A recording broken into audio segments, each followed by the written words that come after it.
Okay, so for those that have joined us, in the previous video I already showed you the introduction, and I made it clear to you that the angle which an arc of a circle subtends at the center of a circle is twice that which is subtends at any point on the circumference of the circle. Having said that, please watch the previous video if you've not. Let's work on this exercise. I have 1, 2, 3, 4, 5, 6, 7. Let's solve this as fast as possible in less than 5 minutes. Let's see how quick we can do that. So we have solution. So for the first one, let's study the circle. So we have find the marked angles. So here we're looking for B. Alright? Remember what we're told, that the angle something like circle is twice that which is formed at any point of the circumference. So for this, we don't even need to go too far. For us to get B, this is sum of angles at a point, which is 360.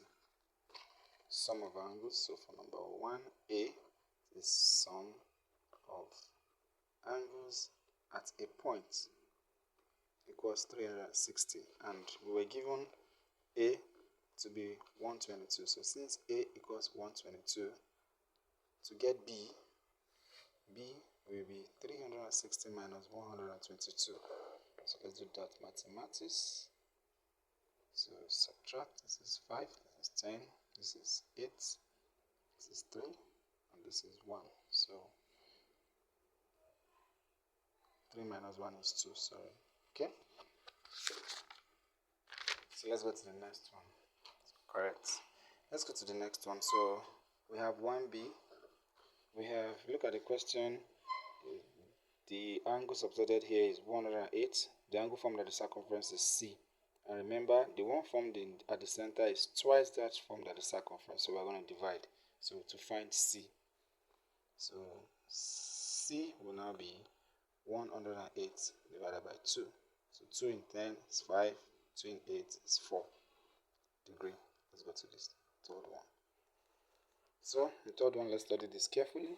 Now if you watch, but to find D, angle formed there is twice that which is formed on the circumference. So we're going to multiply. So to get D, it's going to be 132 multiplied by 2. So let's do that mathematics. 132 multiplied by 2. This is 4, this is 6, this is 2. So our answer is 264. Great. Let's go to D. Then for D, I have, okay, let's study. We have 55, we have 81. We're looking for, I think this is C, if not E. I think it's E. This is sum of angle in a triangle. Alright? So what's the sum of angles in a triangle? Okay, that is 180.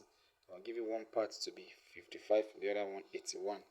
So that means E is going to be 180 minus the sum of 55 and 81. So let's do that mathematics. 81, 55, this is 6, this is 13. So that means it's going to be 180 minus 136. Let's also do that mathematics. So it's going to be 7, it's going to be 4, it's going to be 4. So that's 44. So that means E equals 44 degree. Let's go to the next one. Now this is a bit technical, right? For this one, please take notes. When you're given such a question, you should know that this, remind me of that triangle that the two angles at the base are equal. What's the name of that triangle? If you can get that, drop it at the section, in the comment section, because from the diagram here, the two angles at the base are equal. They are equal. So that means if this is 50, this is 50. So to get the third angle here, you need to find the sum of angle in a triangle to get that. So 50 plus 50, alright, that will give us 100. Sum of angle in a triangle is 180. So that means 180 minus 100 will give us 80. Alright, so that means here we have 80. So once we know 80, it will be easy for us to get F, because the angle formed at the center is twice that which is formed at the circumference. So that means F will now be 80 over 40, which is 40 degree. Did you get it? So we already get that. So to find our G now, so it will now be 360. Sum of angles at the point to get G. So to find G will now be 360 minus 80, which is 360 minus 80, this is 2. Right, this is 8, 0, this is 2, so which is 280. So let's quickly solve the last one because we are 5 minutes had already elapsed. So to get the last one, now sum of angle at a point is 360. So 360 minus 150. What is 360 minus 150? 360 minus 150. That will be 1. That will be 2. That's 210. So that means if we have 210 here, and remember angle form at the center is twice angle form at any point at the circumference. So 210 divided by 2. 210 divided by 2. That will give us 105. So that means for the last one, x equals 105. So if you have any question, just reach me in the comment section.